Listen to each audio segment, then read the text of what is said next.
we go. Hello, everyone. Peter here. Hello, Peter. This is Harry Underwood. I'm also on Patrick's account as well. We'll be starting in a few minutes. Great. Sure.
All right. I think this is probably going to be a good time to start. And I think we're live on Facebook as well.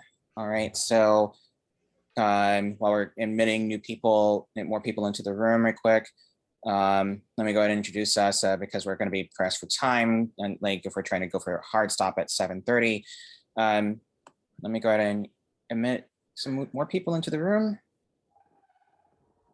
Okay. We have a candidate. All right. Okay.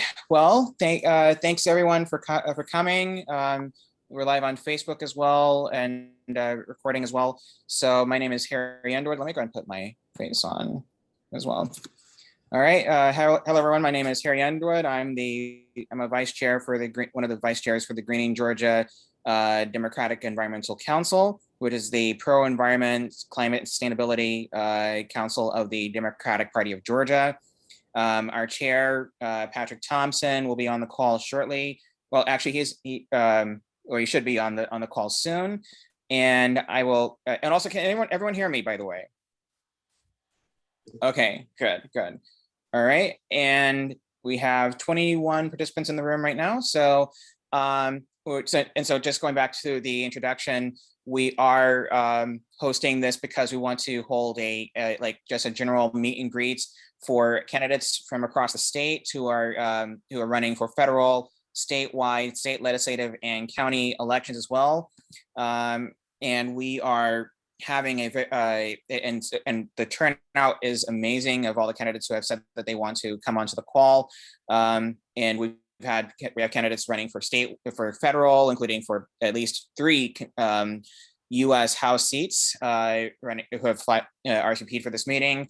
We have people filing for multiple state legislative and statewide races, and we have at least one person who has said that they are running, who have qualified for the for a county seat, right? And because county commissions are very important, especially as elections show up and turn up later this year.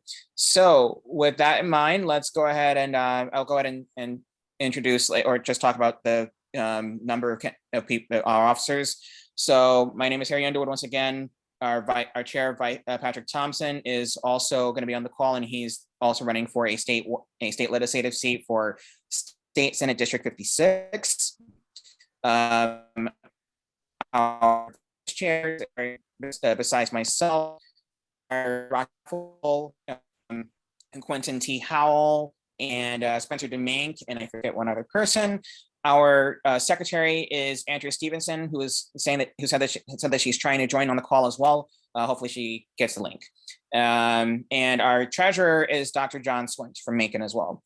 So with that being said, we want to go ahead and go to the to like some really important news that happened within the last few months, because one of our our founding vice chairs, Daniel Blackman, has if you remember, he was twice our nominee for Public Service Commission District 4 in 2014 and in 2020, and he's been appointed by and has been sworn in as regional administrator for the Environmental Protection Agency for the Southeastern District. So congrats to Daniel Blackman, one of our co-founders for the Greening Georgia Council. We'd also like to recognize our former council officers, including Roy Taylor, Claudia Collier, who is not able to join on the call due to other conflicting schedules, and Fred Swan, who's running for Agriculture Commissioner, and quite a few others some of whom may be on the call tonight. Free Palazzo, I forgot a few others. But with that said, I want to go ahead and see if who was it? Jason Hayes. Okay, Jason is not on the call. We were going to have him speak real quick, but because I know he is crunch for time. But now we're going to go ahead and go into candidate introductions. So the rules are limit of 3 minutes for introductions, 2 minutes for replies to questions. Allowances for those who cannot stay past 6:30 p.m. First come, first served. We have at least two who have said that they will not be able to stay on past 6:30 p.m. If you are not able to stay past 6:30 p.m., please indicate as such in the chat. For the rest of the candidates who will be able to stay past 6:30, we will go in order of ballot and alphabetical order. And we ask that you introduce for your introduction, introduce yourself, your candidacy, your background, and what you bring when it comes to your policy and platform on climate, environment, and sustainability. And please place your contact info in the chat. If you're a candidate, please place your contact info in the chat. We are going for a hard stop at 7:30 p.m. unless unless an officer will be able to lead the call or in my stead, because I want to jump off at that point. So does anyone have any questions real quick before I start? Okay. And yes, Chandra has said that she will need to hop off no later than 6:40 p.m. The second congressional district quarterly meeting starts at 6:30 p.m. Michelle Monroe has another commitment past 6 o'clock. I'm running for first congressional district, and Tyrone Brooks will have to leave the meeting at 6:30 p.m. All right, and we have a few others also joining the call. So who would like to go first, who is not able to stay past this time or past 6:30 p.m. We're going to go ahead and offer early introductions real quick. We know that Chandra Farley, who's running for PSC District 3, is on the call. We're going to go ahead and start with her. And if anyone else wants to say, to introduce themselves real quick before and has a jump off real quick, please indicate as such in the chat. Chandra Farley, you have the floor. Thank you so much. And thank you to Greening Georgia for this opportunity. I didn't know, but I'm glad to know that my friend Daniel Blackman was one of the founding members of this group, which I shouldn't be surprised. So Thank you for the opportunity to come and talk to you about my candidacy for Georgia Public Service Commission. I'm running for seat 3, which now represents Fulton, Clayton, DeKalb. And this is a different group, and I know that we all know the Public Service Commission regulates electricity, natural gas, and landline telephone services. Otherwise, they decide where our energy comes from and how much we pay for our utilities. I am an activist at heart. I was raised by my grandparents who remember not being able to vote. They went to segregated schools. Those schools were later my elementary schools. So they really instilled in me a sense of duty to always do what I can to advance justice and fairness. And I believe that serving in public office is one of those ways to advance justice and fairness for all people. I chose the Public Service Commission because those decisions that the commission makes have consequences for our households, our incomes, and our future. And I've been working at the intersection of energy, climate, utility accountability, and justice for over a decade. My advocacy extends to Congress, where I've testified at hearings on the intersection of climate change and equity twice. I've spoken in front of the Federal Energy Regulatory Commission on the establishment of their Office of Public Participation. And here in Georgia, I've spent a lot of time in front of the All-Republican Commission, intervening on behalf of Georgians already overburdened by unaffordable and rising utility bills. I've demonstrated outside on the street. I've spoken up in meetings when they decided to resume shutoffs for Georgians during the height of COVID, as people were struggling with job loss, struggling with their disappearing jobs. And I just decided that it was time for me to try to get behind those 3 gold doors at 244 Washington Street downtown and start working from the inside out. So I am running for Public Service Commission to make sure that there is a voice, which there has not been on the commission, to speak up for the people who are going to speak up and make sure that the people of Georgia who are impacted by this decision feel those impacts every single day. No one on the current commission has any energy experience. No one else running in my district as an opponent in District 3 has any energy experience. So I understand that affordable utility bills, also new business opportunities, with the current commission is actively suppressing new business opportunities in this state, in the clean energy economy, which we know brings with it opportunities for thriving wage, family supporting jobs. And that depends on a new voice and a new way at the commission. So I would like to ask for your vote. I would like to ask for your help in getting the word out about how important the Public Service Commission is. My website is chandraforgeorgia.com, and I will drop that in the chat. And thank you so much, everyone, for the opportunity to be with you tonight.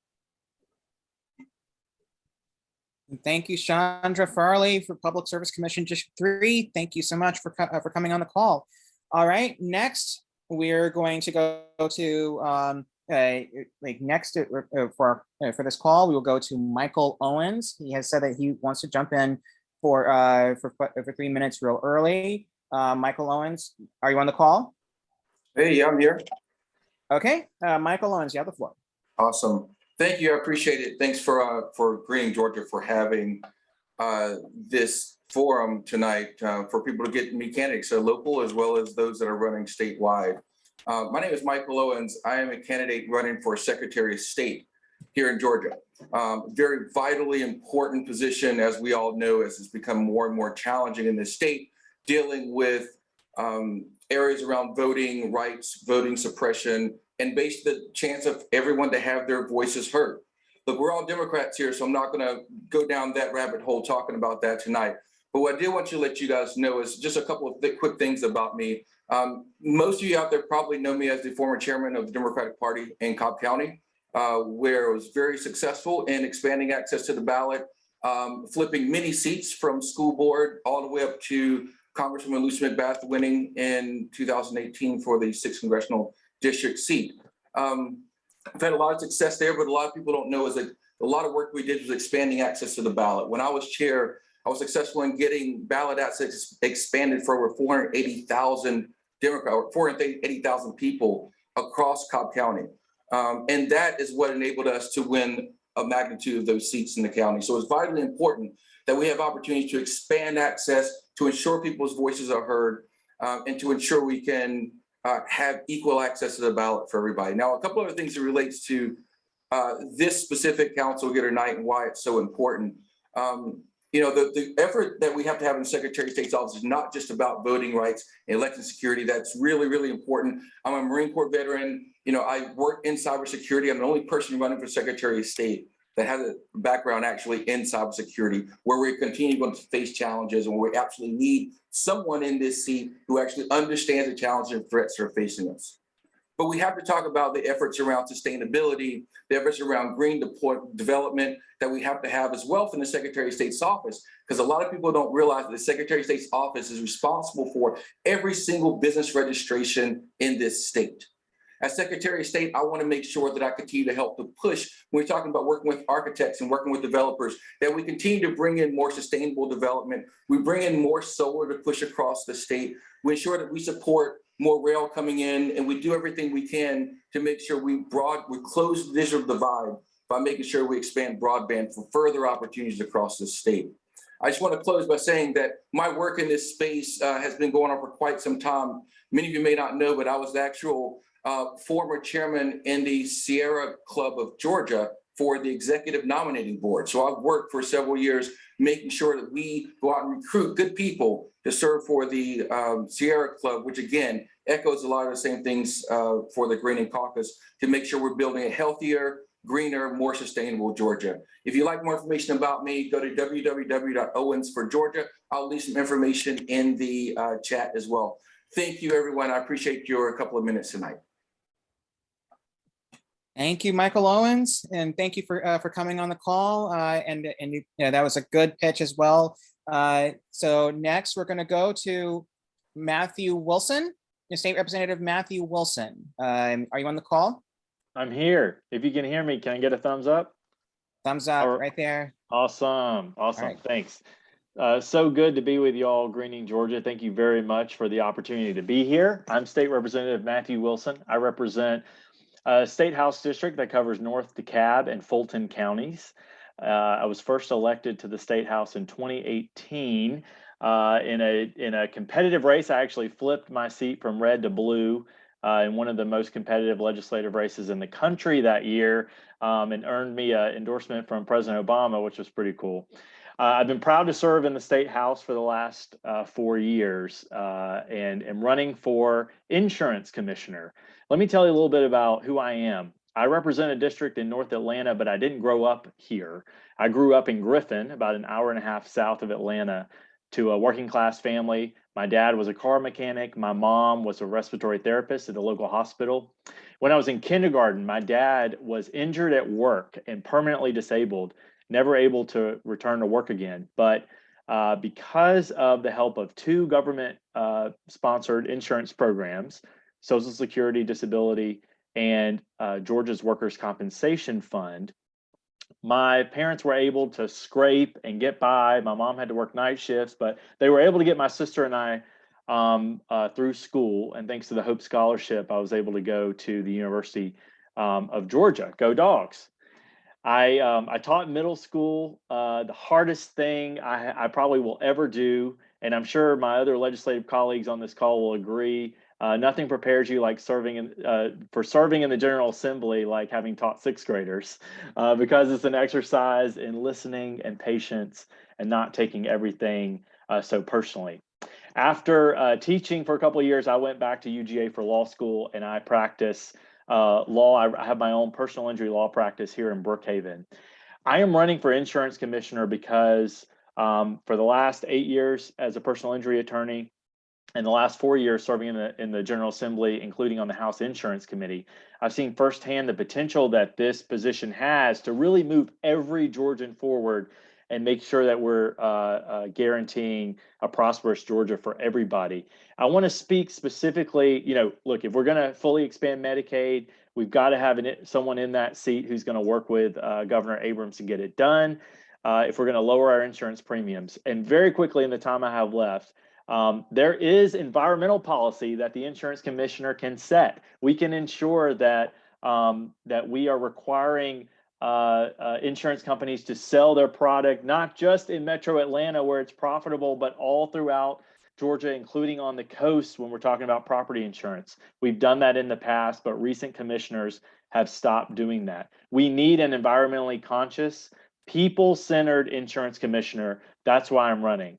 I hope you will visit my website at matthewforgeorgia.com to learn more. If there are any questions, I'm happy to answer them, but I just appreciate everything that y'all are doing. I appreciate you taking the time to be on this call and for letting me be here with you.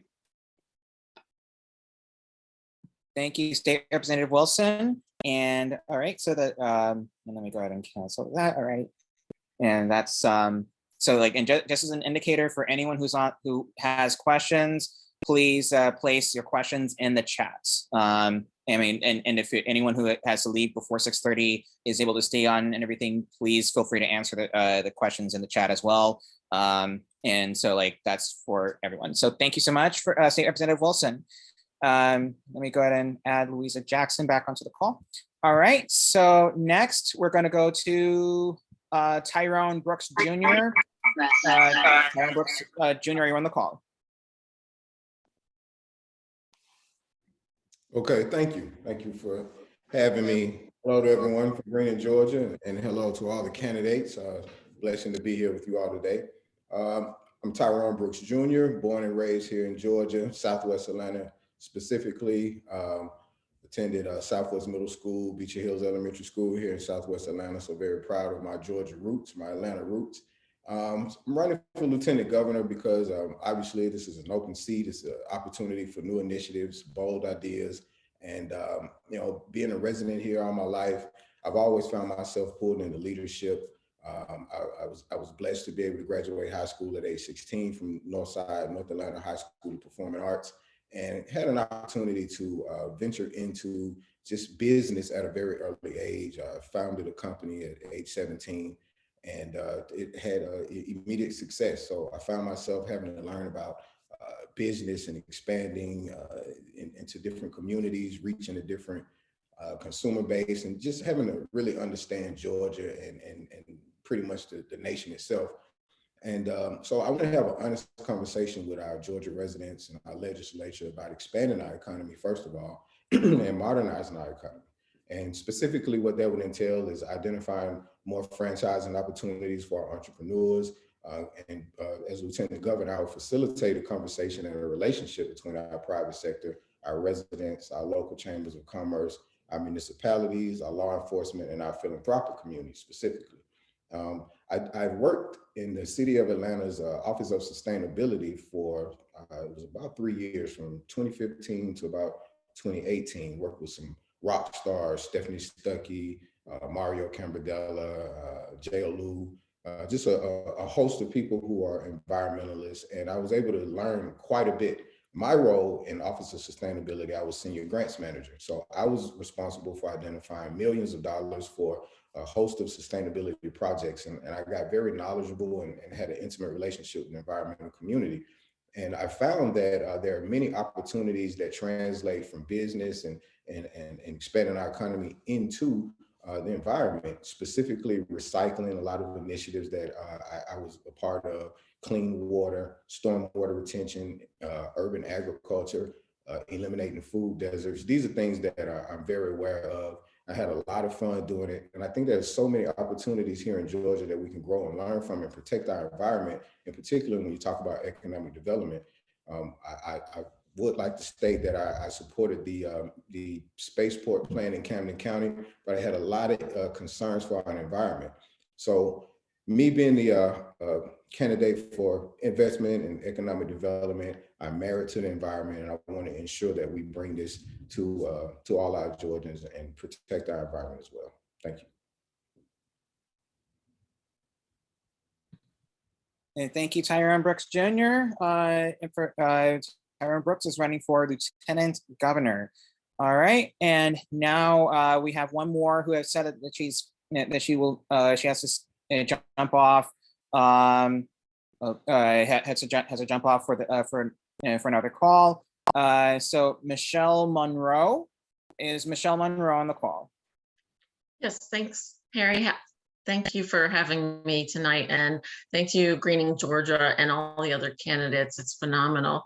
I'm Dr. Michelle Monroe, and I'm running for 1st Congressional District seat here in coastal Georgia. And I come to you tonight as a trusted leader for change. I'm trusted because I'm a nurse and a midwife. It's the #1 trusted profession in Gallup polls for the last 20 years. I'm a proven leader. I have 28.5 years of military experience, culminating in being the first female hospital commander at Fort Stewart, Georgia. Now, that sounds like, okay, that's a lot of military careers. But not only was I the hospital commander, but I was the hospital commander when the pandemic started. So I was responsible for all the policies and procedures put in place for 85,000 beneficiaries, and I did not lose one person during my reign. That's phenomenal. I'm also a change agent. As a military officer, it's important for me to go into an assignment or a term, or elected term, and make change within a 2-year time frame. And that's what this job is. It's about making change quickly. And so I have the experience to do that. The thing that I want to talk to you about is from why I'm here. So I chose to stay and live in the coastal Georgia region because of the environment. You come to Savannah, you come to the islands, people come here because it's beautiful. And if we do not protect the environment, it's going to change. So we have to absolutely protect the environment. But one of the things that I think about is the carbon emissions. And from a healthcare standpoint, we already see the effects of the increased carbon emissions through our respiratory and cardiovascular diseases and all the allergens that people are having every year get worse and worse and worse. And so we absolutely have to have an environmental impact, and you need a congressperson who's going to do that. And I will be that person. Thank you very much. Thanks, Dr. Monroe, and thanks for coming on to the call. And next is State Representative Derek Johnson. Jackson. Sorry, State Representative Derek Jackson. Are you on the call? Yes, I'm here. Can you hear me? Yes, you're good to go. Yeah, thank you, Patrick. Listen, Greening, Georgia, I appreciate the opportunity, 3 minutes just to say hello. I am also a candidate for Lieutenant Governor. It's a lot of candidates. In fact, there are 9 of us in this race for Lieutenant Governor. But I'm the only candidate that introduced legislation since I've been under the Gold Dome to talk about environmental justice. But I also fought against companies who, for example, 2 years ago, wanted to start drilling on the coast of Georgia. And so I stated in the committee that I'm in, Energy, Utilities, and Telecommunication, that Georgia already tried drilling off the coast, and all 10 of these wells were dry. And so we don't need to drill again. And so I am your champion around green energy.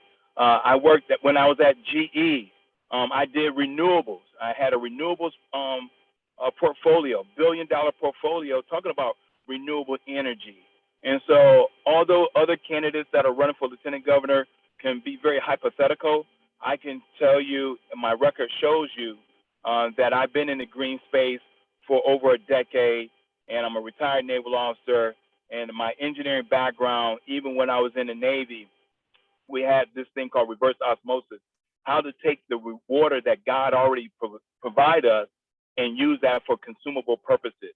And so I would love you all to go to my website, Derrick, that's DERRICK, Jackson.org, learn more about what I would do as a lieutenant governor, because these issues that we have in Georgia, although we are the #1 state to do business, we're not the #1 state for environmental justice and green energy.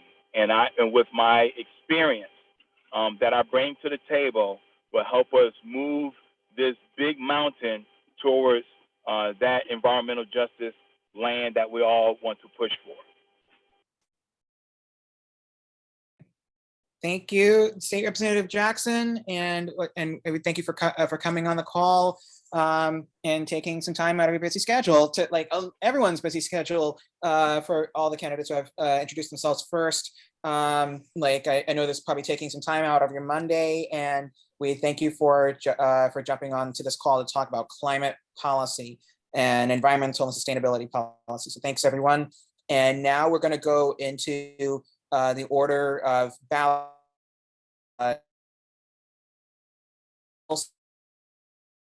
3 minutes till 6:30, so we're just going to assume that the rest of you all have some time, right? Now we're going to go with federal candidates. So we're going to start off with federal candidate introductions, and we have 4 who have at least 3 others who have RSVP'd. So anyone running for first congressional district besides Michelle Monroe, who's introduced herself? And we know that Wade Herring has RSVP'd as well. Yes, Wade Herring here, running for first district. So I'm based in Savannah, Georgia. I'm running for Congress because of January the 6th. On that night, the incumbent voted to overturn the election. It was a fundamental violation of his oath of office.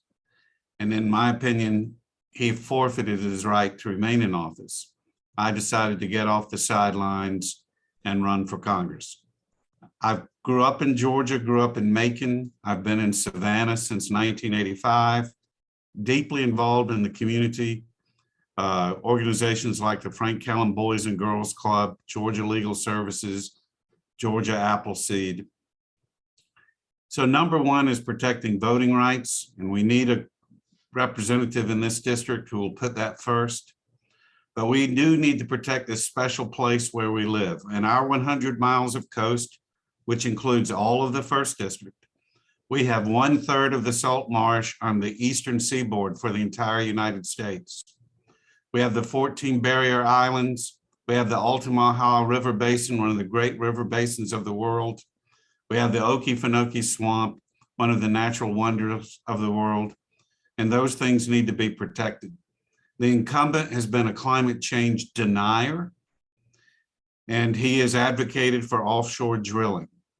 He apparently does not understand the special place where we live. And yes, we need to be putting jobs as a priority and businesses as a priority, but if we ruin this place where we live, if we sell our soul and lose this special place where we live, we're lost. In terms of priorities, it seems to me we've got to admit the reality of climate change and get ready. NOAA recently issued a report that sea level is going to rise another foot in 30 years. That is a mortgage. If your septic tank doesn't work, if you can't get to your property, if the marsh is migrated and eroded your property isn't going to be worth very much. So we need to get ready. The incumbent opposed the infrastructure bill. Let's have a representative in the Congress who will advocate for the use of the infrastructure monies to address the issues here on the coast to get ready for the reality of climate change. So Wade Herring, first district, congressional candidate. Thank you for this opportunity to speak to you this evening.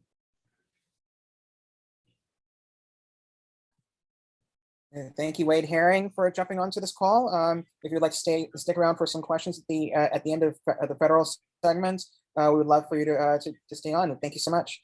And now next we go to we have another Valencia Stovall.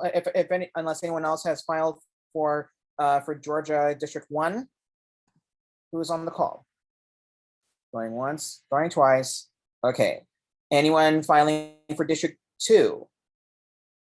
Anyone? There's only 2 candidates for that. Is Joe O'Hara on the call? Okay. District 3 is Valbrun Almenard on the call. I'm assuming not. Next, we go to District 4, and let me open this right quick. We have Charlotte, Hank Johnson. I'm assuming he's not on the call. And now we go to District 5. Is anyone who's has qualified for District 5 on the call this time? Yes. Okay, Valencia Stovall, former State Representative Valencia Stovall, you have the floor. All right, thank you. Thank you, Greening, Georgia. I'm Valencia Stovall, a native of Atlanta, mother of 2, residing in Forest Park. Did you know that Georgia has a leadership deficit in Congress? And we need someone that's going to be bold, accessible, solution-driven, and can get things done. And that is why I'm running for Congressional District 5. I'm on a mission. My platform is simple. It's the buck, the book, and the ballot. I first heard those terminologies, those phrases from the late Mayor Maynard Jackson when my dad served as his community liaison in the city of Atlanta for both terms. And I have 8/30/30. I have 8 years as a former state representative. I have 30 years as a business owner, 30 years as a community advocate. I have been able to sponsor and co-sponsor over a dozen bills as being a legislator at the state capitol. And when you talk about the buck is economic rejuvenation. I served as a on the Small Business House Committee on Small Business Development, Economic Development, and Tourism. And the book, Reimagining Education, where I also served on the Education Committee and held the leadership position as the vice chair of the subcommittee on academic support. The ballot, voter education. We must educate our voters. Yes, we are registering in masses, but if we don't educate them on what the responsibilities are of the elected officials and why they are important in making policies, then we won't see the turnout like we're needing to have the turnout. When we talk about the environment, this is very, very important because you want somewhere that's livable and workable, somewhere that you can live, work, and play. And so my idea and things that I will focus on is educating our community about how important it is for the environment. What I did at Forest Park High School, I actually started an environmental assessment survey project where we collaborated with the National Wildlife Federation. And those students went through a 10-week assessment project where they actually went into the community. Afterwards, they did a presentation at the Forest Park City Council meeting. And that's where we have to start with education. We have to also look at those entities that are already existing in Congressional District 5. There's now a Center for Hard to Recycle Materials Recycling Center. And we need to expand that out to other areas as well. And that was started by former Councilwoman Carla Smith. Lastly, research and development is very important on how can we reuse the things that we are now that are considered waste. In Australia, there was a scientist that recycled plastic, old clothes, and rubber tires and converted it into ceramic tile. In Kenya, there was a young lady that used old rubber, plastic, and then converted them into bricks for the road. So those type of projects where we can monetize them, and even when it comes down to monetizing and incentives, when it comes to solid waste and educating our community about that. Thank you so very much. Thank you, former State Representative Valencia Stovall, running for U.S. House District 5.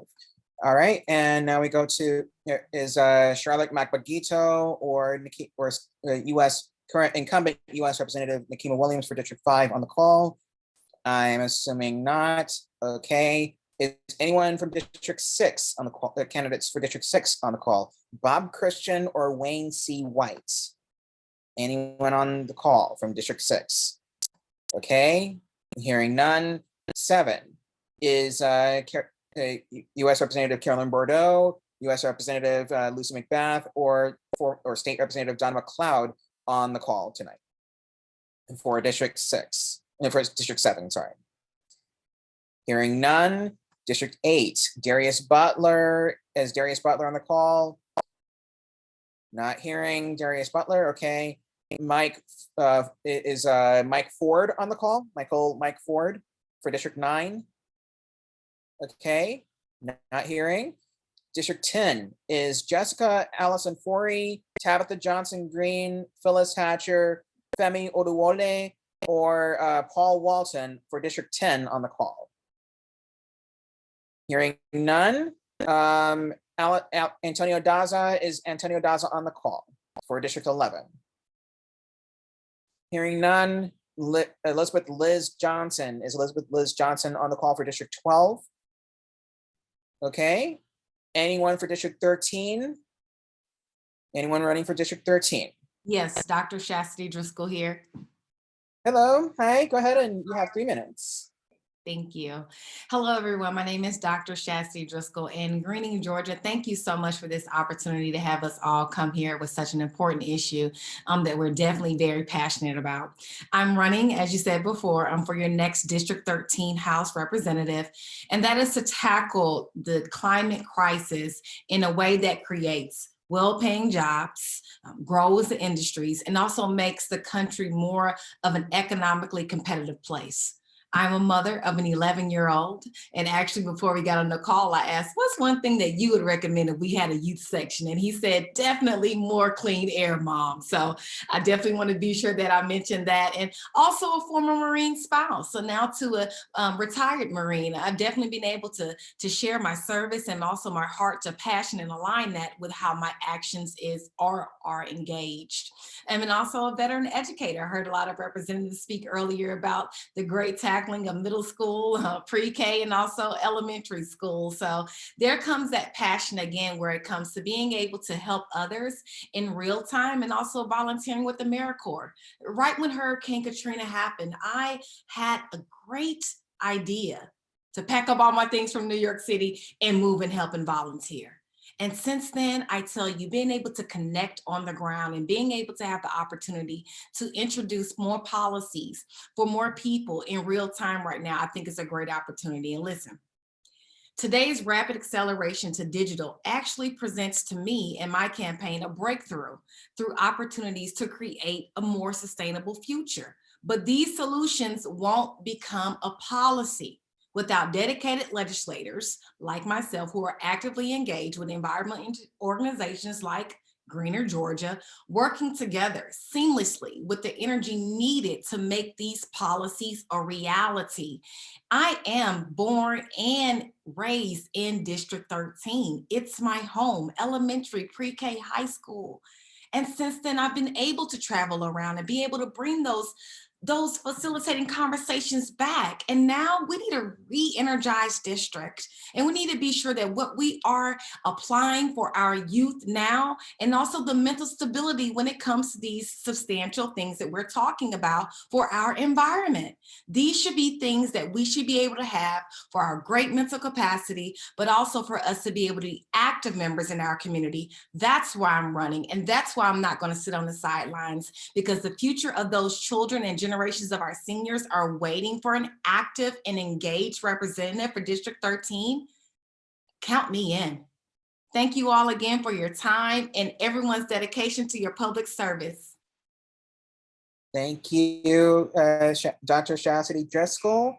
All right, and now we're gonna, is anyone else for 13 on the call? There's Mark Baker, former State Senator Vincent Fort, or incumbent US Representative David Scott.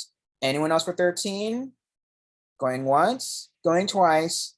And finally, District 14 is Wendy Davis, Mark Flowers, or Holly McCormick on the call right now. Anyone? All right. No one else. Okay, and that'll be it for federal candidates. Do we have any questions in the chat real quick for federal candidates? Anyone who wants to ask a question real quick? We're gonna pick maybe up to 3 questions. All right, going once, going twice. Okay, I don't see any questions. All right, we're gonna go to statewide executive candidates and everything. So first, the first to RSVP, if I'm correct, or at least the first in the alphabetical order. We're going to go, since our nominee by default for governor, Stacey Abrams, is not on the call tonight because she is on tour and getting let out on her campaign as she should. Yay! And I'm wearing the shirt, by the way, the old shirt from 2018. So we're going to go with Lieutenant Governor, and the first will be Charlie Bailey. Charlie Bailey, are you on the call? I'm here. Okay, Charlie Bailey, you have 3 minutes. Well, thank you, Green, Georgia, for having us all on this Monday evening. As many of you know, obviously my name is Charlie Bailey, and I'm running for Lieutenant Governor because every day the vast majority of Georgians, they get up, they go to work, and they're worried about is my kids safe? How are they doing in school? If I get a hospital bill, can I pay it? Do I have the insurance to pay it? Do I have the money in my account to pay it? Can I save for retirement? Can I maybe take a vacation a year? And instead of working on these issues that are closest to the hearts of the people of Georgia, our main 2 Republican opponents in this race are in a competition over who can be the biggest authoritarian. You got one of them, Burt Jones, who was a false elector for Donald Trump, tried to overturn an election. The other, Butch Miller, wants to ban all drop boxes and recently brought Marjorie Taylor Greene to the state Senate floor as some sort of representation of the support that he seeks. And in this politics, their politics, that's a politics of hate and division that is able to say in their minds, not everybody's kid matters the same. Not everybody's community matters the same. Not everybody's vote matters the same. Not everybody's school matters the same. I'll tell you what I believe. I believe that we are all human beings. I believe that we all love our families. We all deserve the same respect. We all deserve the same right to breathe clean air, the same right to clean water for our kids, the same right to healthcare, the same justice, the same safety.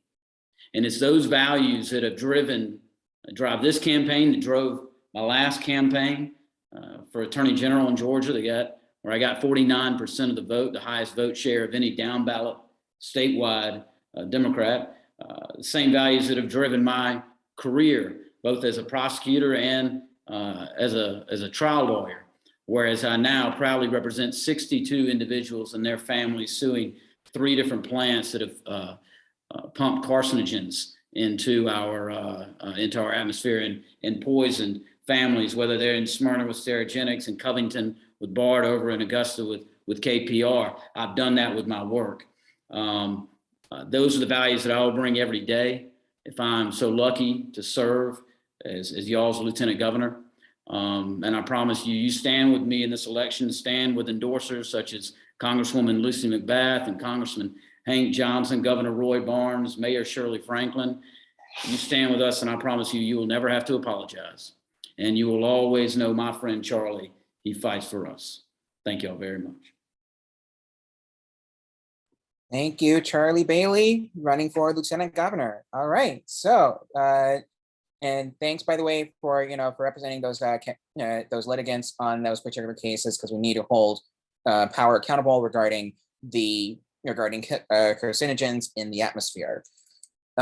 So next, we're going to go to let's go to well, Tyrone Brooks already spoke. Okay, Kwanzaa Hall, former Congressman Kwanzaa Hall. Are you on the call right now? Kwanzaa Hall. All right, I don't see Kwanzaa Hall on the call. Okay, next, Derek Jackson already spoke. Okay, now we're going to go to Renita Shannon, running for Lieutenant Governor. Renita Shannon, are you on the call? Yes, I'm here. Hi, Okay. everybody. Thank you, Greening Georgia, for bringing us together and giving us a chance to speak about the issues. I'm State Representative Renita Shannon. I've been serving in the Georgia House of Representatives since 2017.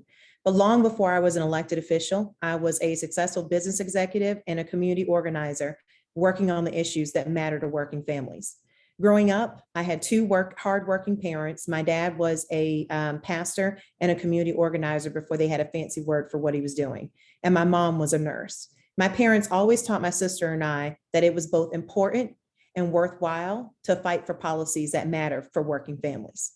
While serving in the General Assembly, I have fought for workers to be paid a livable wage because I know that workers are the majority in this state, and it's long past time that policy reflected that. I've fought to protect access to the ballot because I know that every Georgian should have equal access to the ballot. I fought to end mass incarceration in this state, as Georgia is an international leader in incarceration. And we know that we cannot incarcerate our way out of poverty, mental health issues, or addiction issues. Last but not least, I fought and led the successful effort to expand Medicaid for new moms who've just given birth so that we could reduce our maternal mortality rate here in Georgia. And that effort was successful, and we have expanded Medicaid in that area. So now I'm running for lieutenant governor because regressive policies have shaped a harsh reality for far too many Georgians, particularly working Georgians. Georgia's inherent value is its people, but we're losing a lot of our inherent value due to our failure to expand Medicaid, pay workers a livable wage, protect the right to vote, and end mass incarceration. One of the areas that we've also really failed to invest in has been in the areas of environmental justice and environmental policy. It is abysmal the way that we disincentivize individuals in the state to have any responsibility in reducing the impact of climate change. At the same time, we are failing to hold large corporations responsible for doing their part. And so my campaign is about investing in Georgians, and part of that is investing in solutions that will make us better.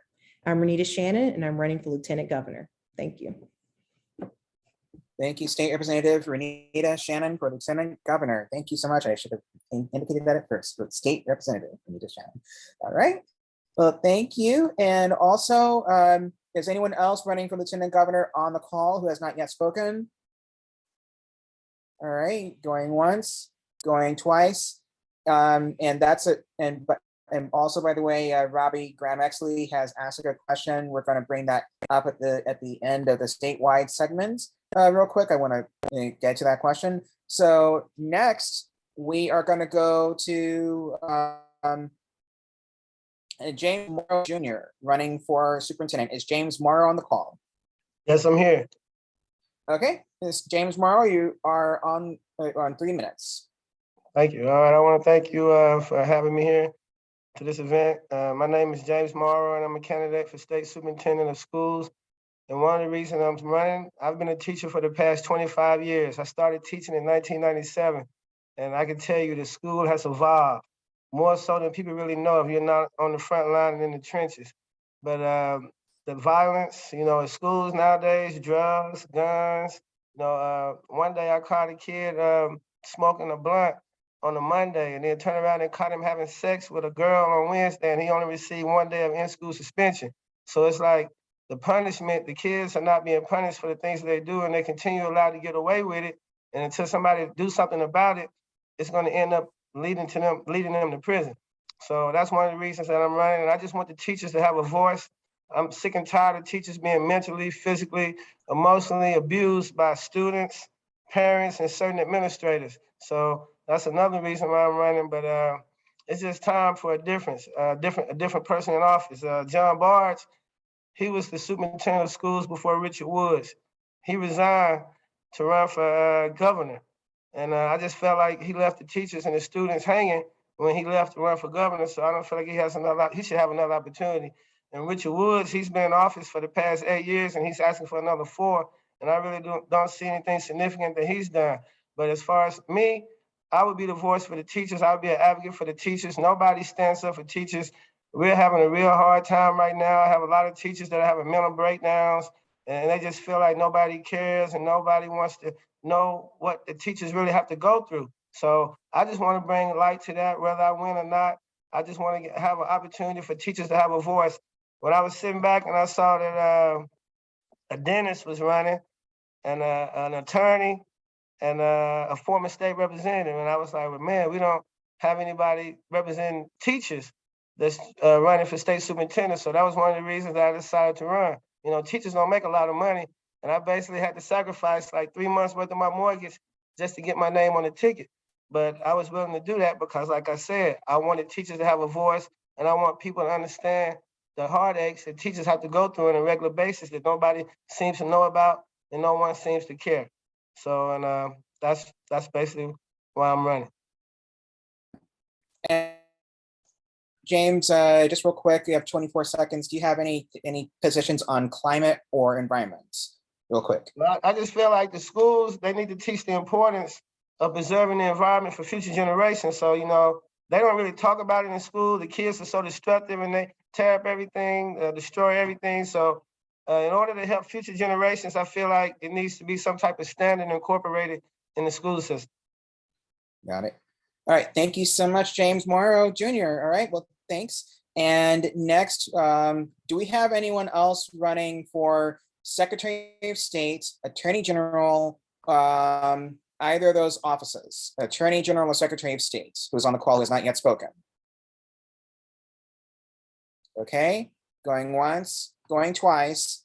All right, so next we're going to go to Agriculture Commissioner. And let me make sure I have that correct. Yes, and there are 3 candidates running for that position. And do we have Fred Swan on the call? Fred Swan? Hey, I'm here. All right, go ahead, you have 3 minutes. Great. Hey, everybody. Sorry I'm talking to you guys from the car. I'm kind of doing double duty tonight. I'm here in beautiful Cartersville in Bartow County at the Bartow County DEMS event. So, but we're making it work. My name is Fred Swan. I am running to be Georgia's next Agriculture Commissioner. Quick rundown. I was the Democratic nominee in 2018. We increased our vote share by 70% over the previous cycle, but it wasn't quite enough. And we feel like this time we can push it right over the line. But the more important thing is that the job was not done from our previous campaign. The job is increasing the number of small family farms throughout the state, working to eradicate food insecurity, which is a huge issue, especially in rural areas, working to increase access to hemp products and as for consumers as well as producers, and working to improve agricultural farm workers who have their rights, who have some of the least rights of any worker in the state of Georgia, especially because of how many are undocumented or H-1B visa holders. But I am talking with Greening Georgia, the environmental caucus for the Democratic Party of Georgia. So we need to talk about why the environment, if you are an environmentalist, Agriculture Commissioner is your office. Climate change, CO2, not CO2, but climate change emissions. Agriculture contributes to 10% of those emissions, and we need to work to reduce that amount. Also, factory farming contributes to huge amounts of solid waste runoff into our rivers and streams.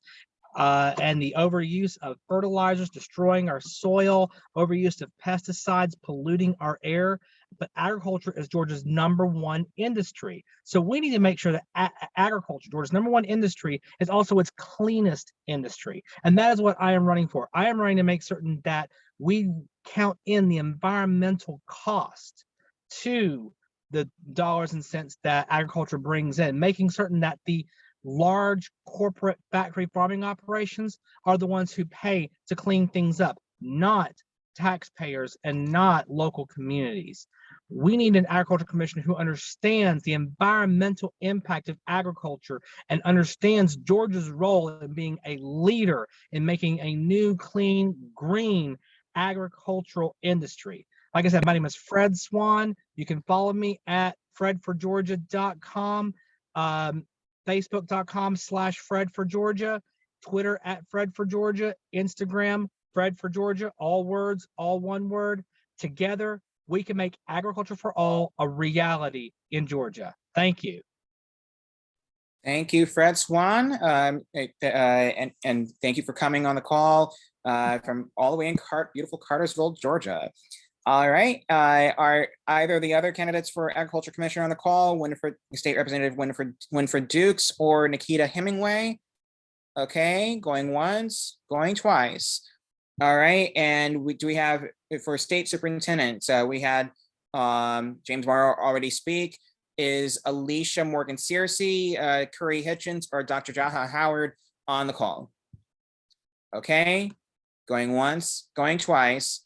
Let me go to the, sorry, and Matthew Wilson already spoke for insurance. Is Janice Laws Robinson or Raphael Baker on the call? All right, going once, going twice. Labor Commissioner are William Bodie, Lester Jackson, Nicole Horn, Nadia Sorensen, or Thomas Dean on the call, running for Labor Commissioner. Going once, going twice. All right, and now we get to Public Service Commission District 2. Patty Durand is Patty Durand on the call? Yes, I am. Hi. All right, go ahead. You have 3 minutes, Patty Durand. Great, thank you. So I'm really excited to speak to this group because it's rare that I speak to a group that is all about the environment. Normally I have to balance my comments with a lot of other issues that people have, but I'm going to reframe them for what I think that you all care about, which is Georgia's environment. So for the last 10 years, I have run an energy nonprofit on the national stage. So we researched consumers and their interest in clean energy, climate change, and electricity. Who do they want clean energy from? Would they be interested in third parties? Do they trust their utilities? What do they want their utilities to do versus their cities, and so on? And because it was a national position, I went to a lot of conferences and presented the findings that we researched and we presented. And I was able to get a front row seat on what the rest of the country is doing, what other state commissions are doing. And honestly, I would be embarrassed because people would come up to me and say, oh, Georgia, wow, you guys, you know, and they wouldn't need to say what they meant because I knew what they meant. And what they meant was that the Georgia Public Service Commission is not serving Georgians. It is an all Republican commission, as Chandra Farley mentioned. And Chandra and I are colleagues. I've known her for years. We have advocated in front of the Public Service Commission in a lot of proceedings, and we never get what we ask for. In fact, I've documented that the Public Service Commission ignores public advocacy and even their own staff advocacy 95% of the time. And 99% of the time, if you take out the non-substantive decisions they make, they throw us a bone now and then. It's really disappointing. And the thing that got me off the couch, the decision that happened that made me decide to leave what was a good job, lots of travel, which I love, my own team, to run for this office and to try to get on the commission was a decision in 2019 that the commission made to actually harm vulnerable populations with a new rate plan they call smart usage, but it's actually a demand charge rate plan. That was really the straw that broke the camel's back, because I know that Georgia Power is all after profits, and why not? They're a for-profit company. The commission is not reining them in. But also, I didn't think they would go after vulnerable people. I've already been aggravated for the 10 years I've worked in the energy space, watching the Georgia PSC not ask Georgia Power or require them to have enough clean energy to match even Georgia Power's own net zero goals. We are not on track for that.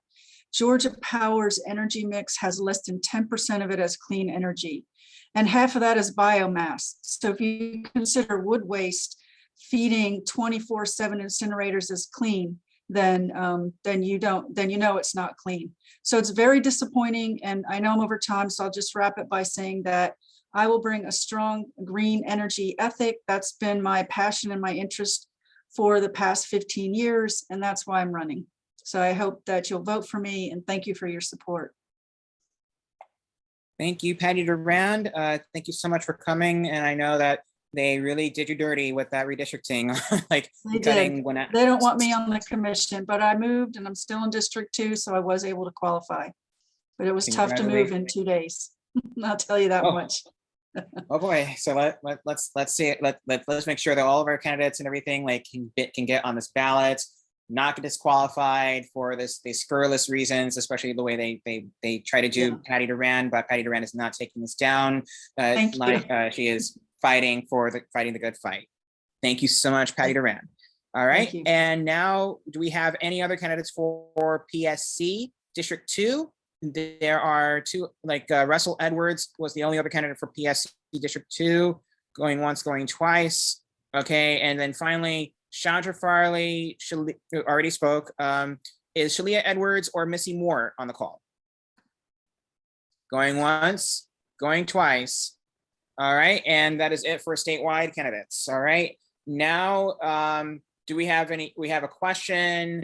Also, I remember someone did ask a question, if anyone wants to stay on. I know that Charlie has to jump off, but thank you so much for Charlie, by the way.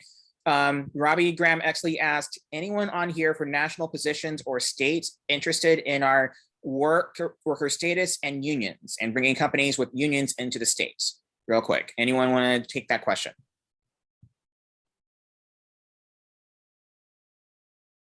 Could you repeat it a little bit slower? I apologize. I don't understand what he wants to know.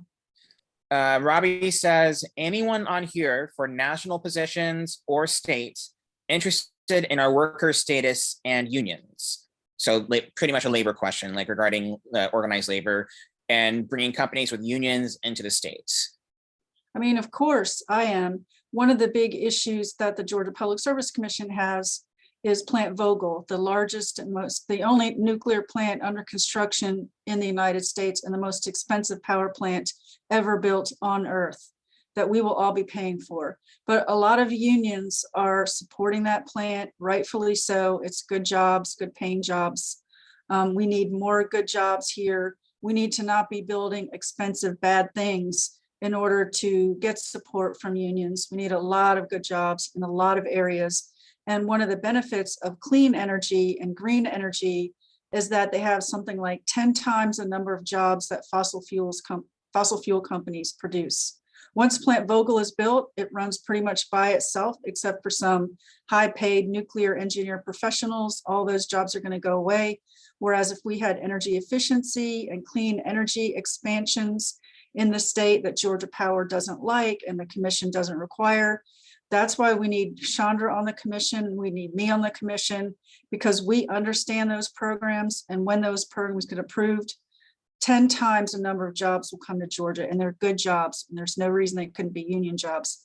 But if someone else wants, if the questioner wants to offer more thoughts, I'd be happy to see them in the chat, because I'm always open for ideas. But that is a very important future growth for jobs in Georgia, is clean energy. Thank you, Patty. And does anyone else have an answer for that question? Because that's a really good question and answer, by the way, as well. All right, going once, going twice. Okay, I guess that's it for statewide. Now we're going to go to state legislative candidates. Are there any? We're going to start off with anyone from state Senate district. So like, how many people can anyone who's running for state Senate raise their hand?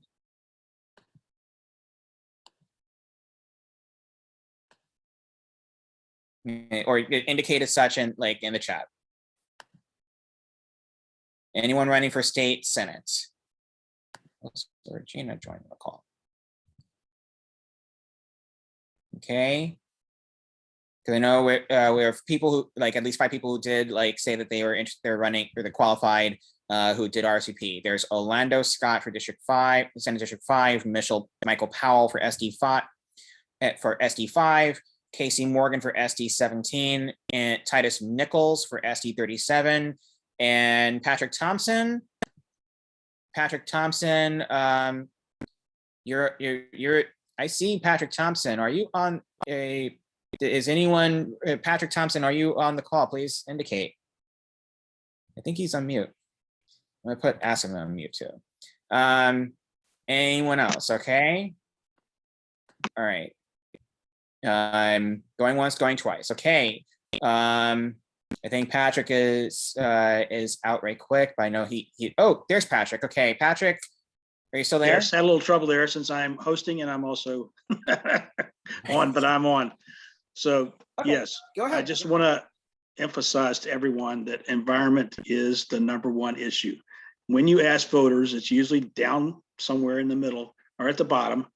They don't think of it as the top issue. It is #1. You can ask the Ukrainians right now, what are we doing with Ukraine? It's all about our energy choice. And our energy choices in this state, as people like Chandra and Patty Durand have mentioned, are not the best. We're not making the wisest decisions, and we're not following the wisest policies. So, in our state, there's 3 things that matter. It's public schools, it is These are things that bother you. Our healthcare, we have a surplus budget right now. And Captain, we're not pointing at the Captain Obvious, which is, that's the thing to probably spend money on and repair what we have and try to build a healthcare army for the next century.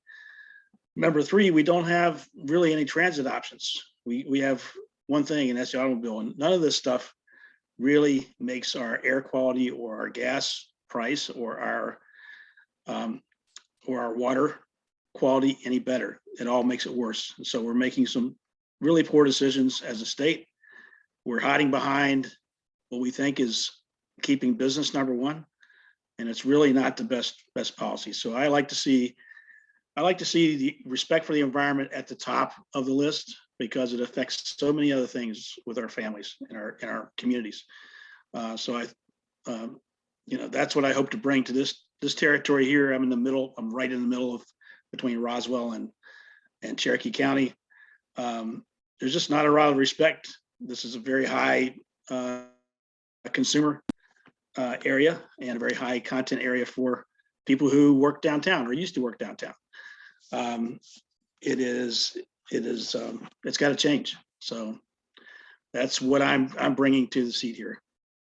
56, which was it's the last category here, because this area has just piled up with people. We were the last district to be put into the map, 56, because of our growth in population, and it's still growing. So thank you guys, and thank you all for supporting Greening Georgia. I think this is the time. So I work in solar. I have a solar company. I work in electric vehicles. This is my passion, and I hope to bring more of that, because it brings lots of jobs to the state. Thank you all for running. Thank you all for taking an interest. Okay, and Patrick, if you could put your contact in the chat, and I know that, and just to mention that Patrick Thompson is the chair of Greening Georgia Democratic Environmental Council, and volunteered to step up for SD 56. And let me make sure too, like for state legislative, because I believe we have, yes, and he is the Democratic nominee by default for that seat. So thank you for standing up for this, Patrick, and putting those words into candidate action, election action. All right, so now for state, besides state Senate, now we're going to state House. Are there any candidates who have filed for state House who are on the call right now? And please indicate in the chat, or yes, it's anyone who, because we see at least 4 so far. Peter Hubbard is also indicating, Thomas Callaway. All right, so we're gonna go in order here by districts. All right, and Louisa Shell Jackson, also HD 100. Okay, so the earliest I have on here, let me go to the up top. So Devin Pandy, I don't know if Devin Pandy's on the call. I saw him earlier. Devin Pandy was on the call. I guess not anymore. Okay. Nick Miller, no. Monica Delancey, no. Kiana Jones, HD 56. Kiana Jones, are you on the call? Yes, I am. All right, you got 3 minutes, Kiana. All right, thank you very, very much for this opportunity. My name is Kiana Jones, and I'm running for Georgia State House of Representatives, District 56, and that basic borders are from the Audubon Forest to Atlantic Station, from Bankhead to Buckhead. I'm running because I've lived in Georgia my entire life. I was married here. I raised my family here. I purchased a home here. I attended elementary, high school, and college right here in Atlanta, Georgia. And I want to be a part of keeping my district and this state resilient as we continue to influence everything. I come from a background of, I'm a former educator. I worked in corporate America. I worked for a couple of nonprofits and owned a few businesses. I'm running for office because I want to make a difference in the lives of those who need help and support in District 56 and this state. Increasing the education budget, supporting Medicaid expansion, ending voter suppression, creating healthy and sustainable housing, and ensuring that all Georgians feel safe. I'm running because I possess the educational, political, and leadership skills, and I want to continue to move this district forward. As far as my experience with the climate, is more boots on the ground. I've supported TODs, which is transit-oriented developments. Creating housing around the transit will produce the number of vehicles, which equals less pollution, and it'll create low to moderate income housing for Georgians, of course, with some accountability factor in place. I've supported investments in our infrastructure. I believe in having better sidewalks and roads so people can walk and roll throughout their communities. Once again, less cars equals less pollution.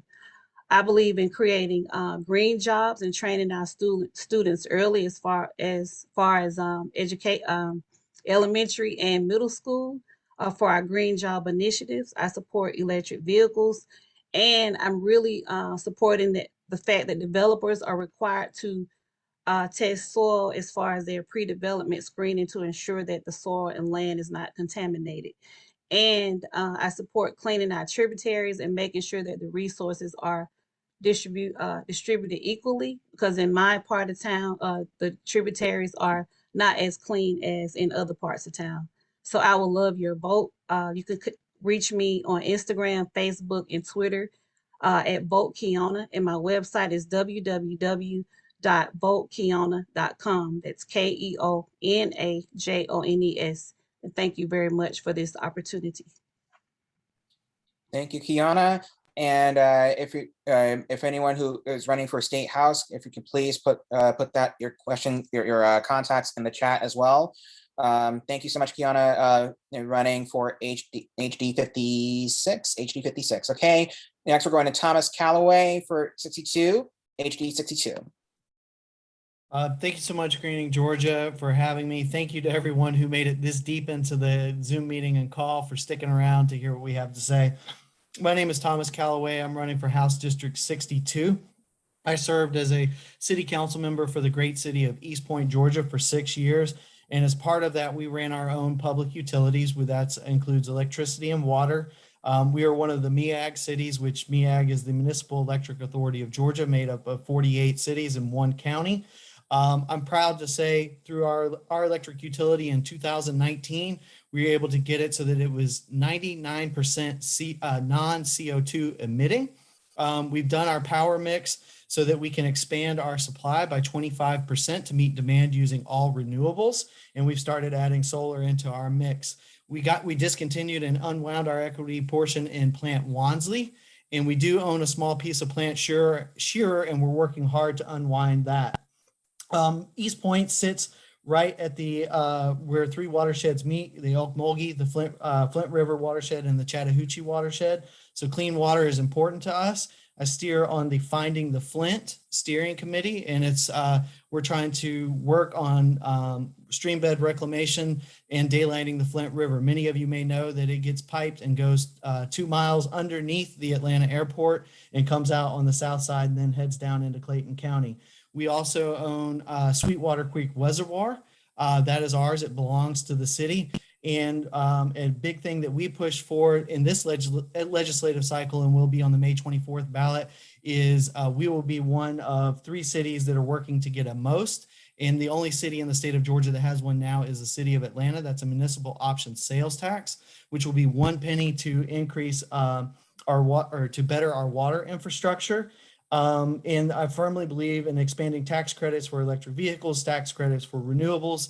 And what I tell people is, think of it this way: if it was 1908 again and the public owned all the oil fields and the gas stations, well, that's the opportunity we have with EV, because electricity for a big part of us is publicly owned. Now, I know Georgia Power is a big player in that. Recently, we had to stare down Georgia Power. They don't supply power to our city, but they wanted to put a substation right in the middle of one of our neighborhoods, surrounded by houses on 3 sides. We said, we know legally you may be able to do this, but we will fight you tooth and nail and tie it up in court as long as we can. I'm also for environmental justice. We are the only city in the state that has an urban agricultural comprehensive plan that is part of our city comp plan. And in addition to that, we were one of the few cities, if not the only city, to have an equity and inclusion strategic plan. And a big part of that is socially responsible economic development, as well as environmental justice. We received an EPA Brownfield Assessment Grant in 2019, and we're only one of 3 cities in the state of Georgia that year to receive one. I see my time has expired. Thank you so much. I'll put my info in the chat. Thank you, Thomas Callaway. Thank you so much for coming. I know we're going to be like real short on time for the other candidates as well, because I know even the 3 minutes is not enough for like for this many number of candidates. And I may be late for that other call I was trying to get onto at 7:30, but that's okay. Okay. Next is Errol Mitchell. Is Errol Mitchell on the call? Oh, yes. Good afternoon. Hey, go ahead. Go ahead. You have the call. Yes, I got less than 3 minutes. So my name is Errol Mitchell. I am a previous former councilman of City of Hampton. One of the reasons for I'm running because I share some of the same vision as many of my constituents. I have decided to run for State House District 74 to bring family and community rooted on Jamaica and Georgia values. As a parent and taxpayer and vast amount of public experience, I believe I can provide fresh perspectives to the legislators. And I believe in equal pay for equal work in Georgia and the rest of the country. As I also believe that men and women should have equal pay for similar work. I think that additional finance for people and children with disabilities should be made available. In addition, having access to healthcare and inexpensive mental health service and finding solutions to share problems, such as climate change, voting rights, reforming justice system, and making significant investment in infrastructure, public transportation. As everyone knows me, my word is my bond. I promise to do all my help to generate possibility within reach and make it possible to allow investment for everyone in our community, regardless of their social economic status. Well, for me and an environment, I'm dedicated to mitigate the consequences of climate change and safeguard Georgia natural resource, generating quality of our air, water, land for our current future generation. As a state representative, I will fight to confront our most significant environment issues, such as investment in sustainable energy to conserve our ecosystem. And I said, once again, I'm Errol Mitchell. I want you to join me in this effort together to make District 74 more equitable and vibrant place to live at. Thank you, Errol Mitchell. Thank you so much for jumping on this call and sticking around for this as well. This far into the meeting. Okay, thank you. Next, we're going to go to. Let me go to this list. Peter Hubbard for HD90. Peter Hubbard, you have the floor. Great, thank you very much. So my name is Peter Hubbard. I'm running for House District 90. I have a background about 12 years as an energy consultant, and largely what I was doing was advising electric utilities on how to plan for the future. So I have a really deep background on this. Now, the reason why I'm running for the House legislature is there's a lot of great work to be done in the Public Service Commission, and I'm super excited about the candidates I heard speak. I want to complement their work in the state legislature, looking at some of the other things that we need to do to sort of broaden out to a larger regional transmission organization. So for those who are interested, there is some wonkier material.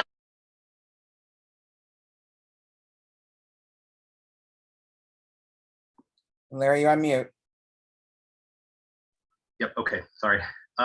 So I just want to give a really concrete example of the economic opportunity that we can unlock if we're smart about our policies. So if you just take, for example, a Ford F-150 truck, which a lot of people have, it costs about $46 to fill it up at today's gas prices to go 230 miles, not fill it all the way up, to go 230 miles. An electric vehicle could go that same distance for $12. There's a huge difference in the infrastructure that we're using, and that's all the way from generating electricity down to the transportation to how we power or heat our buildings. So what I'm trying to do is basically from the legislative perch, enact some of the change that needs to be instigated so that we can unlock a lot of this potential. And I'm also doing this as a formal intervener before the Public Service Commission. I'm trying to do sort of a two-pronged approach to really push towards that 100% clean energy goal a lot more quickly than we're doing. And part of that will be sort of pay attention to the ongoing integrated resource plan that's before the Public Service Commission that Georgia Power has. It's their plan for how they'll generate electricity over the next 20 years.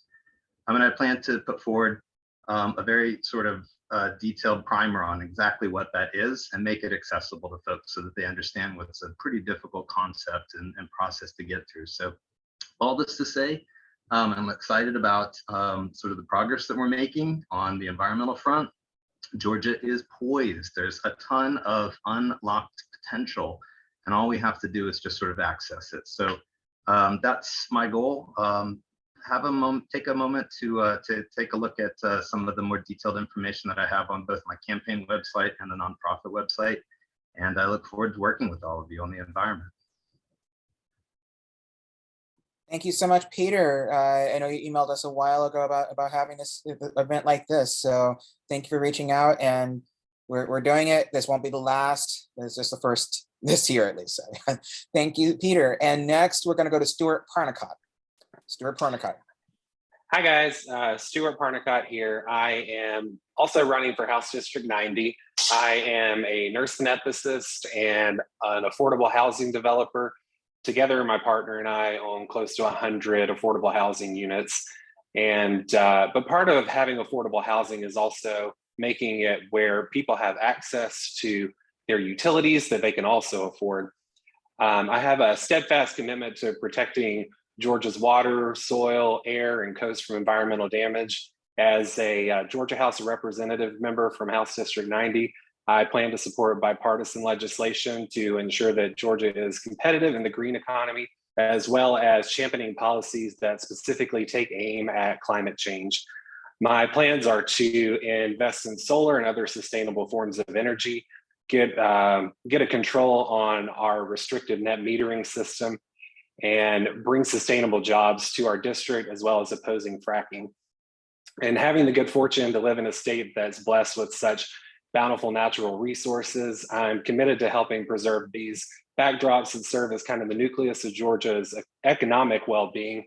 And as someone who also has a family-owned solar panel farm that we've had since probably circa 2011, I'm not just someone who speaks about what I'm going to do. I'm someone who puts my money where my mouth is.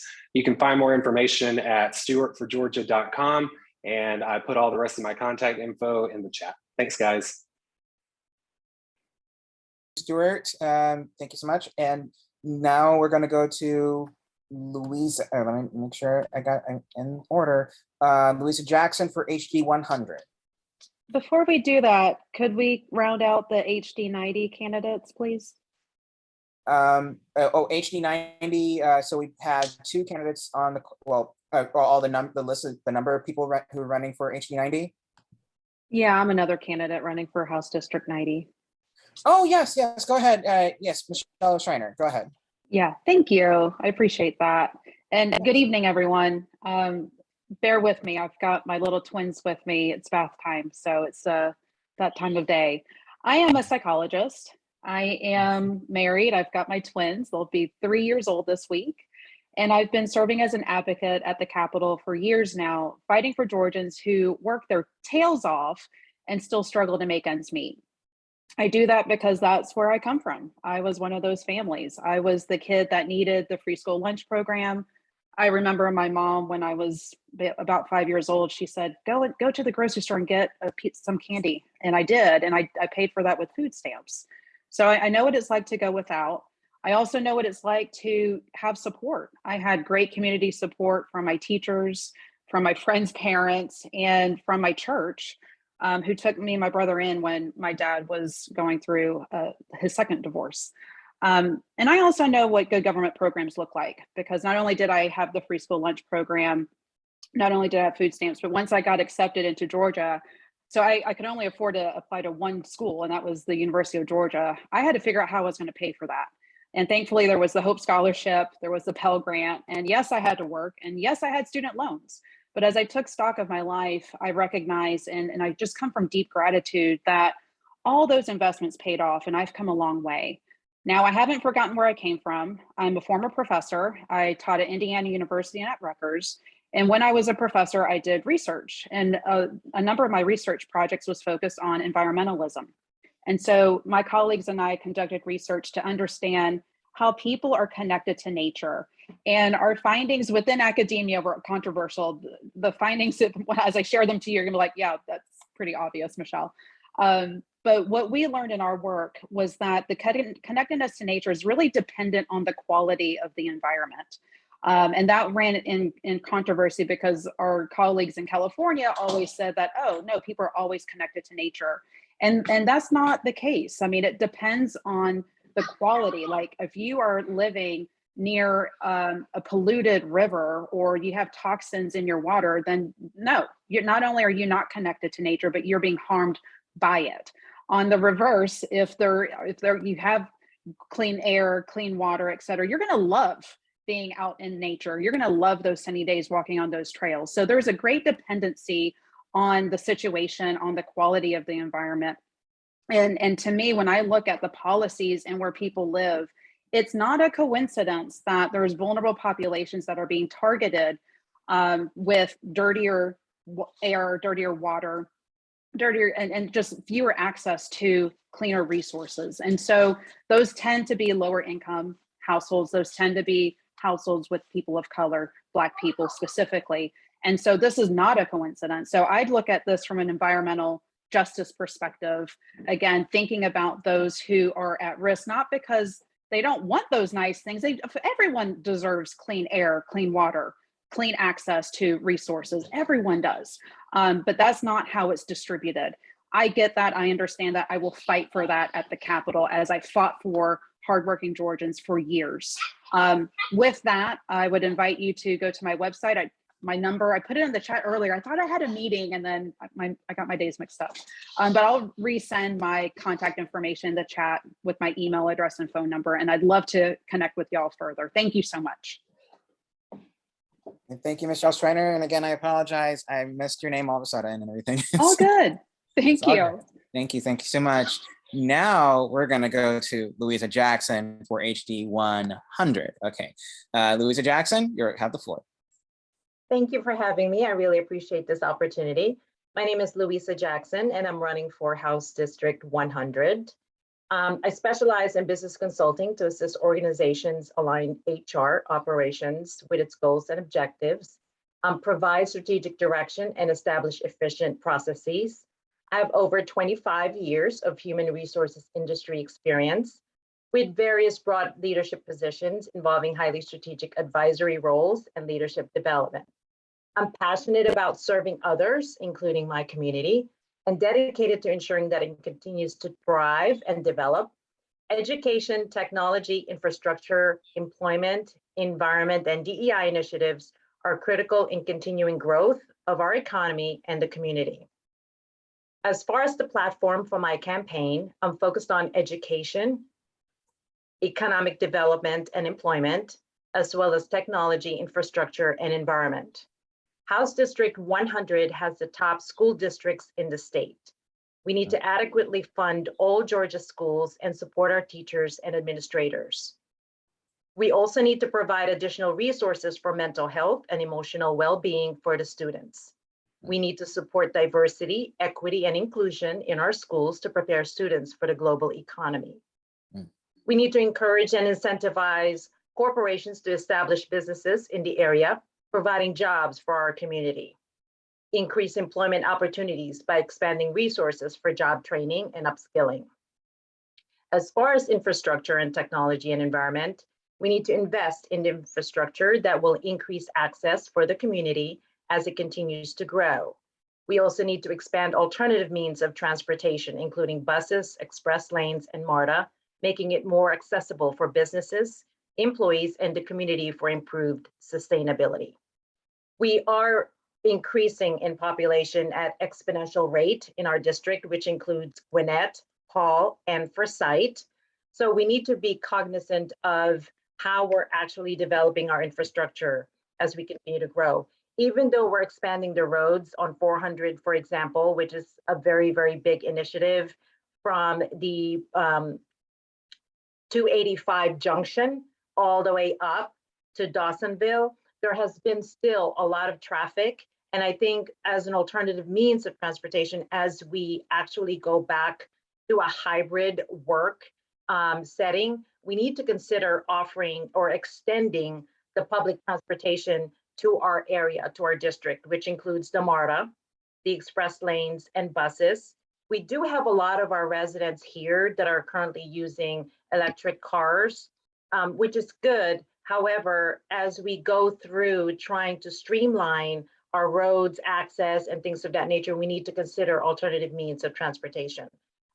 In addition, with our growth in our community, by incentivizing businesses to actually open shops here, we need to have a means of transportation for the employees to be able to access those jobs. So it's actually a domino effect for us as we consider our infrastructure. And those are kind of one of the platforms that I'd like to focus on. Thank you, Louisa Jackson for HD 100. And finally, we have a final candidate for a state house seat, Tracy George. Tracy George is running for HD 132. Tracy George, are you on the call? Hello, I am here. Before I speak, you had another name in the chat, Stuart Parnacott, that was supposed to speak before me. Oh, I think we already, Stuart, do we already cover you? Yep, we're good. We're good? Okay, thank you. Thank you. All right, go ahead, Tracy. Thank you. I just wanted to make sure. I'm sorry about that.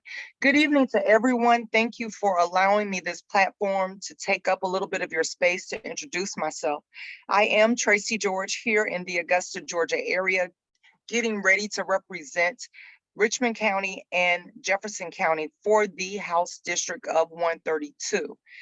Richmond County sits right against the Savannah River, and we are the beltway to Plant Local. I am an Augusta, Georgia native and so excited to be back at home to represent. Before recently, rather should I say, 4 years ago, we moved back home from Alaska. I am witnessing they just have to do avalanche controls because the weather there is just crazy with snow. That is a forewarning that weather extremely is going to impact us this summer. And we need to begin to harness that energy. I am looking forward to bringing the House home back to my home state here so we can get this climate control under wraps. Again, my name is Tracy George. I'm not going to take too much of your time because we've been here a while, but I would look forward to you guys getting to know more about me. You can visit me at my website, tracygeorge.com. I'm really active on Facebook and bringing it back home to the House District of 132, Richmond County, Jefferson County. Thank you guys so very much. Thank you so much, Tracy. And I believe you are the last to RSVP of all the state house candidates who have come onto this call, especially for, and especially like all three candidates running for State House 90, State House District 90. Thank you to everyone who has come on the call. I do not believe we have any county people, any candidates for county office. Going once, going twice. And let me make sure, because I see a name on there. I'm trying to make sure like I'm doing this right here. Ryan, Maha Congress. All right, and I guess that is it for this. So does any other person who is on the call who is not a candidate for office have an announcement, any announcements to make before we end this call? Real quick. Anyone? Okay. And also, did anyone else have any remaining questions for the candidates? Real quick. Going once, going twice. Okay. Well, in that case, this is the end of the meeting of this event. So thank you to everyone who has come onto the call, and especially those who have stayed on for this long. And I know you'll have some busy schedules to go on as candidates. So thank you so much for coming onto the call, and this will not be the last. We will be sending out more event invites in the coming days to invite candidates to actually have more of a compact forum dedicated to stuff like statewide candidates to federal candidates and so on. So thank you so much for coming, and we invite and this meeting is over. Well, thank you so much for coming. Bye, everybody. Bye, everyone. Thank you so much. Thank you. Bye, y'all. Okay. And then Thank you very much. thank you, Errol. Thank you, Errol, and everyone else. Thank you so much. Okay. Oh, and so-